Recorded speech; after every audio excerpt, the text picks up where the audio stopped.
Hello, hi guys, welcome to Vinayak believers classes. Okay, so students, कैसे हैं आप सब? एंड आई होप आप सबकी प्रिपरेशन अच्छी चल रही होगी।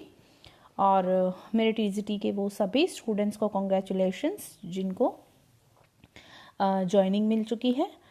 सो हम जो भी स्टूडेंट मेरे साथ जुड़े हुए हैं, हम नेट की तैयारी कर रहे हैं, नेट के एग्ज़ाम्स की, होम साइंस के। तो वैसे होम साइंस के सभी स्टूडेंट्स के लिए वीडियो सभी इम्पोर्टेंट है, ऐसा कुछ नहीं है कि कुछ डिफरेंट होगा।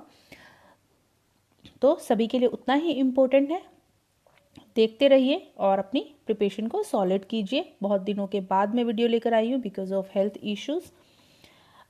Still I am not fine, but क्योंकि बहुत लंबा टाइम हो गया है वीडियो को, सो मुझे लगा कि आप लोगों के लिए कुछ ऐसा लाना चाहिए जो क्विक रिवीजन हो आप लोगों की, जिससे आज हम करेंगे टेक्सटाइल का वन लाइनर जो क्वेश्चंस हैं, वन लाइनर जो आपके जो क्विक रिवीजन के लिए ज़रूरी होता है। तो चलिए स्टार्ट करते हैं हमारा आज वन लाइनर क्विक रिवीजन जो कि है हमारे टेक्सटाइल का। और आई होप आप सबको वीडियो अच्छा लगेगा। वीडियो अच्छा लगे सो लाइक शेयर सब्सक्राइब करना नहीं भूलिएगा और मेरे साथ बने रहिए। चलिए स्टार्ट करते हैं। Quick revision means short video और जल्दी से जल्दी हम इसको पढ़ेंगे ताकि आपकी रिवीजन हो जाए। ओके, फर्स्ट जो है हमारा, देखिए, बीज के बाल किसको बोला जाता है? बीज के बाल बोला जाता है कपास को। ठीक है, बीज के बाल कपास को बोला जाता है। कापोक जो होते हैं वो पीले रंग के रेशे होते हैं और इनसे बनता क्या है? चटाई बनती है। जीवन रक्षक पेटियां बनती हैं। ध्वनि अवरोधकता के लिए होता है। ध्वनि अवरोधकता के लिए वायुयान में इसका यूज किया जाता है। कापोक जो कि वानस्पतिक रेशा है। ठीक है, कपास भी वानस्पतिक रेशा है, आप सबको पता होना चाहिए। ठीक है, नेचुरल फाइबर्स है। कापोक का रंग कैसा होता है? येलो कलर का। और ध्वनि अवरोधकता के लिए ये चीज़ याद रखिएगा, ध्वनि अवरोधकता के लिए वायुयान में इसका यूज होता है। ठीक है, चलिए नेक्स्ट चलते हैं। लीनन के सर्वोत्तम प्रकार का रेशा जो है वो कहाँ पाया जाता है? बेल्जियम में पाया जाता है। जो सर्वोत्तम प्रकार का रेशा लीनन का बेल्जियम में पाया जाता है। लीनन कहाँ से प्राप्त होता है? फ्लैक्स के पौधे से प्राप्त होता है और फ्लैक्स के पौधे को सन भी कहा जाता है, ये ध्यान रखिएगा। तो समटाइम्स एग्जाम में फ्लैक्स ना लिखकर सन आ जाता है क्योंकि फ्लैक्स के बारे में सबको नॉर्मली पता होता है। ठीक है, तो आपके लीनन जो है फ्लैक्स सन के पौधे से प्राप्त होता है। ठीक है, लीनन सर्वोत्तम प्रकार का रेशा जो है लीनन का बेल्जियम में पाया जाता है। जीवन सुगम रेशा, जादुई रेशा और पहला रासायनिक रेशा, तो ये तीनों रेशे कौन से हो गए? ये तीनों रेशे आपके हो गए हैं नायलॉन। ठीक है, जीवन सुगम रेशा, जादुई रेशा और पहला रासायनिक रेशा, तीनों रेशे जो है वो नायलॉन है। पेपर में जीवन सुगम रेशा भी लिखा आ सकता है, जादुई रेशा भी आ सकता है, पहला रासायनिक रेशा भी आ सकता है। केमिकल फाइबर कौन सा है? First chemical fibre. तो वो जो ये तीनों चीजें हैं वो क्या है? नायलॉन को ही कहा जाता है। ठीक है, उसके बाद बात करते हैं हम हेम्प की। हेम्प का रेशा कैनेबिस सटाइवा के पौधे से प्राप्त होता है। ठीक है, तो हेम्प का जो रेशा है वो किससे मिलता है? कैनेबिस सटाइवा के पौधे के तने से प्राप्त होता है, ये ध्यान रखिएगा। और इसका सर्वाधिक यूज किस में होता है? सबसे ज्यादा यूज इसका होता है कागज बनाने में। ठीक है, कागज बनाने में इसका यूज होता है, बट इसका यूज किस में नहीं होता? जो फैब्रिक है मीन्स वस्त्र बनाने में इसका यूज नहीं होता। ठीक है, चलिए नेक्स्ट चलते हैं। रेमी के रेशे। रेमी के रेशे किससे प्राप्त होते हैं? निटेल के पौधे के तने से प्राप्त होते हैं।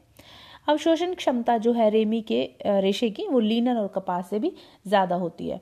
ऑप्शंस में अगर लीनन, कपास, रेमी इस तरह से आ जाए तो आपको चूज किसको करना है? रेमी को करना है। रेमी की जो अवशोषण क्षमता है, ठीक है, नमी को की अवशोषण क्षमता जो है वो इसकी लीनन और कपास से भी ज्यादा होती है। और कहाँ से प्राप्त होता है? निटेल के पौधे के तने से प्राप्त होता है रेमी के रेशे।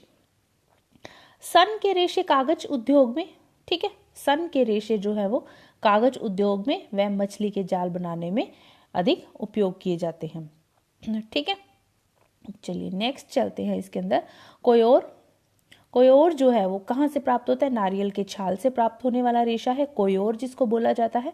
जहाज के रस्से और कुएं से जल खींचने का रस्सा जो है वो इसी से बनाया जाता है। ठीक है, कोयोर के रेशे नारियल के छाल से प्राप्त होते हैं, जहाज के रस्से और कुएं से जल खींचने का रस्सा जो है वो इनसे बनता है। ठीक है, चलिए नेक्स्ट चलते हैं। हम बात करेंगे सीसल की। सीसल क्या है? सीसल जो है अगावा की पत्तियों से प्राप्त होता है। स्टूडेंट्स, ये आप लोगों को पता होना चाहिए कि कौन सा रेशा जो है वो कहाँ से प्राप्त होता है। इसी तरह के क्वेश्चन पेपर में पूछ लिए जाते हैं कि कहाँ से प्राप्त होता है, तो आपको ये चीज़ पता होनी चाहिए कि कि उस पौधे का नाम क्या है। ठीक है, चलिए, अगावा की पत्तियों से प्राप्त होता है पिन्ना। पिन्ना जो है अनानास की पत्तियों से प्राप्त होता है। ठीक है, सीसल अगावा की पत्तियों से, पिन्ना जो है वो अनानास की पत्तियों से प्राप्त होता है। ऊन की बात करें तो ऊन देखिए केराटिन प्रोटीन होता है ऊन में, और रेशम में कौन सा प्रोटीन होता है, फाइब्रिन प्रोटीन।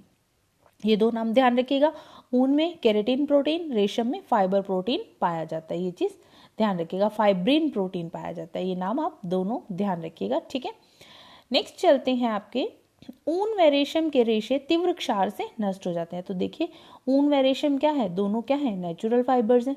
ठीक है, तो नेचुरल फाइबर्स जो है वो दोनों ये किससे नष्ट हो जाते हैं, तीव्र क्षार से नष्ट हो जाते हैं। ठीक है, नेक्स्ट चलते हैं इसके अंदर एस्बेस्टस के धागे।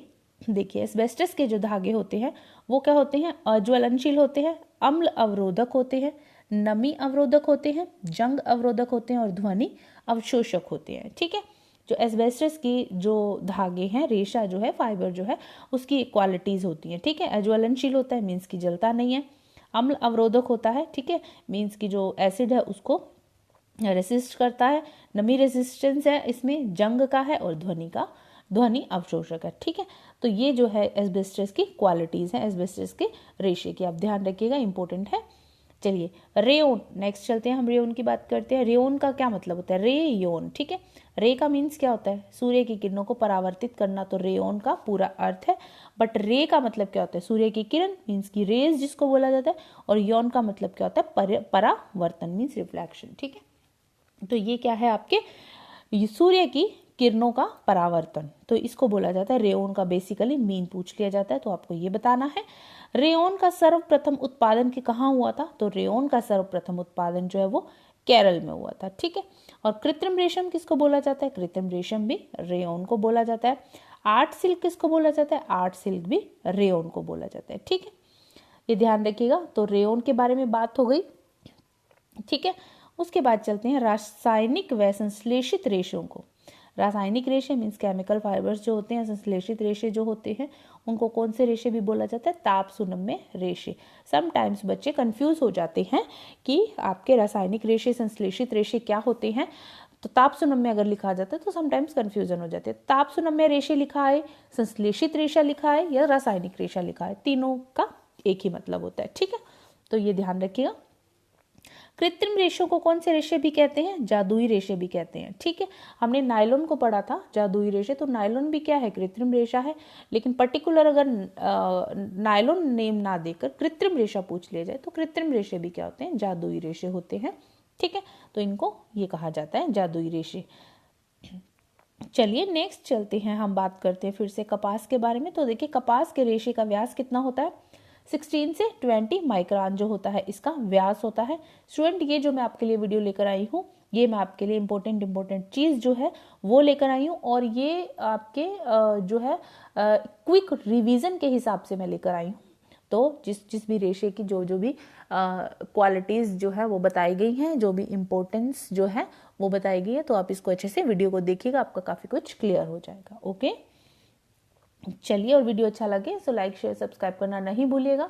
स्टूडेंट्स मैं आपको ये बात बताना चाहती हूँ कि जो भी स्टूडेंट्स हैं जिनको नोट्स चाहिए तो मैं उसके PDF जो है वो टेलीग्राम पर डालती हूँ, तो आप टेलीग्राम ज्वाइन कीजिए, वहाँ पर आपको सभी नोट्स के PDF जो है वो मिलते रहेंगे, मिल जाएंगे।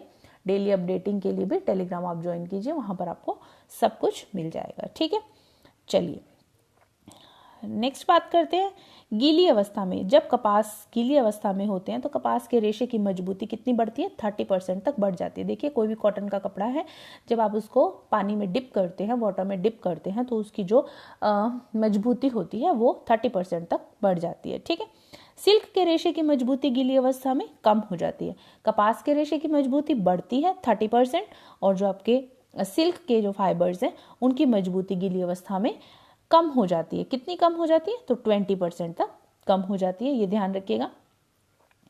नेक्स्ट चलते हैं, लिनन के जो रेशे होती हैं सूती से अधिक मजबूत व टिकाऊ होते हैं। बिल्कुल ये बात ठीक है, जो लिनन के रेशे होते हैं, जो लिनन हमें फ्लैक्स के पौधे से प्राप्त होता है, ठीक है, तो वो सूती रेशे जो कॉटन है, कपास है, उससे ज़्यादा अधिक मजबूत होते हैं, ज़्यादा ड्यूरेबल होते हैं। ठीक है, ज़्यादा टिकाऊ होते हैं। ठीक है, ये बात आ रही है। नेक्स्ट चलते हैं इसके अंदर, लिनन के बारे में थोड़ी ज़्यादा बातें हैं। तो देखिए आयरलैंड का लिनन जो है, ठीक है, वो सर्वोत्तम किस्म का है। ठीक है, सर्वोत्तम किस्म का लिनन कहाँ मिलता है? आयरलैंड में मिलता है। नीले फूल वाले जो लिनन के रेशे होते हैं वो कौन से होते हैं? उत्तम कोटि के। लेकिन सफ़ेद फूल वाले लिनन के जो रेशे होते हैं वो निम्न कोटि के। देखिए पौधा होता है, उसके ऊपर डिफरेंट डिफरेंट कलर्स के फ्लावर्स होते हैं। ठीक है, तो वो जो नीले फूल वाला जो होता है उससे उत्तम कोटि का रेशा प्राप्त होता है। सफ़ेद फूल वाले लिनन के रेशे जो होते हैं वो निम्न कोटि के होते हैं, ये ध्यान रखिएगा। लिनन के जो लंबे रेशे होते हैं उनको क्या बोला जाता है? लाइन। और नॉर्मली जो है हम क्या बोलते हैं? लंबे रेशों को फिलामेंट बोलते हैं। ठीक है, ये ध्यान रखिएगा। लिनन के छोटे रेशों को क्या बोला जाता है? उनको टो बोला जाता है। ठीक है, ये दोनों जो वर्ड्स हैं ये ध्यान रखिएगा। लंबे रेशों को लाइन, ल से आप याद कर सकते हैं। लंबे रेशे लाइन और आपके छोटे रेशे टो बोला जाता है उनको। ओके, नेक्स्ट चलते हैं आपके इसके अंदर। लिनन के रेशे का व्यास जानते हैं। तो लिनन के रेशे का व्यास कितना है? 15 से 18 माइक्रोन। कपास का कितना था? कपास का था 16 to 20 माइक्रोन। और लिनन के रेशे का व्यास कितना है? 15 से 80 माइक्रोन। तो ये आप ध्यान रखिएगा। ठीक है, लिनन के पीले रंग के जो रेशे होते हैं वो क्या होते हैं? उत्तम कोटि के होते हैं। लिनन के पीले रंग के रेशे कौन से होते हैं? उत्तम कोटि के। अगर कलर के बारे में बात की जाए तो नीले फूल वाले उत्तम कोटि के, ठीक है, सफ़ेद फूल वाले निम्न कोटि के। और लिनन के जो उत्तम कोटि के जो रेशे होते हैं वो पीले रंग के होते हैं, येलो कलर्स के होते हैं। ठीक है, ये ध्यान रखिएगा। फूल के कलर में और आपके रेशे के रंग में कंफ्यूज नहीं होना है। ओके, नेक्स्ट चलते हैं। गीली अवस्था में लिनन के रेशे की मजबूती 20% तक बढ़ जाती है। गीली अवस्था में कपास के रेशे की मजबूती 30% तक बढ़ती है। लिनन के रेशे की मजबूती 20% तक बढ़ती है। और सिल्क के रेशे की मजबूती जो आपके सिल्क का जो रेशा है उसकी जो मजबूती है वो 20% तक घट जाती है। ये आप ध्यान रखिएगा। ठीक है, कम हो जाती है। और गीली अवस्था में लिनन के रेशे की मजबूती 20% बढ़ती है। लिनन व कपास पर किसका प्रभाव पड़ता है? हानिकारक अम्ल का हानिकारक प्रभाव पड़ता है। ठीक है, लिनन और कपास पर अम्ल का हानिकारक प्रभाव पड़ता है, ये ध्यान रखिएगा। जो हमने प्रोटीन फाइबर्स पढ़े थे उन पर क्षार का और लिनन और कपास पर अम्ल का। चलिए नेक्स्ट चलते हैं आपके इसके अंदर। अंगोरा बकरी के बालों को क्या कहा जाता है? मोहेर बोला जाता है। ये नाम आपको ध्यान रखना है। और कौन सी बकरी के बाल है? अंगोरा बकरी के बालों को मोहेर के कहा जाता है। तो स्टूडेंट ये था हमारा one liner quick revision fibres के बारे में। आई होप आप लोगों को वीडियो अच्छा लगेगा। वीडियो अच्छा लगे सो लाइक शेयर सब्सक्राइब करना नहीं भूलिएगा। बने रहिए मेरे साथ, पढ़ते रहिए। हाँ, वीडियो में थोड़ा सा गैप आ गया है because of health issues, but मैं पूरी कोशिश करूँगी कि वीडियोस कंटिन्यू करूँ और क्विक रिवीजन के हिसाब से आपके लिए वीडियोस लेकर आऊँगी ताकि आपकी अच्छे से रिवीजन हो जाए। पढ़ते रहिए। All the best for your exam, next exam, जिस भी एग्जाम की आप प्रिपरेशन कर रहे हैं होम साइंस से रिलेटेड। और सभी बच्चों के लिए इतना ही इम्पोर्टेंट है, चाहे वो 11th-12th के होम साइंस के बच्चे हों, चाहे वो कॉलेज स्टूडेंट्स हो, चाहे वो किसी भी एग्जाम के प्रिपरेशन कर रहे हो, कॉम्पिटिटिव एग्जाम के प्रिपरेशन कर रहे हो, सभी के लिए जो वीडियोस हैं इंपॉर्टेंट है होम साइंस के। Thank you so much for watching. God bless you all. Bye.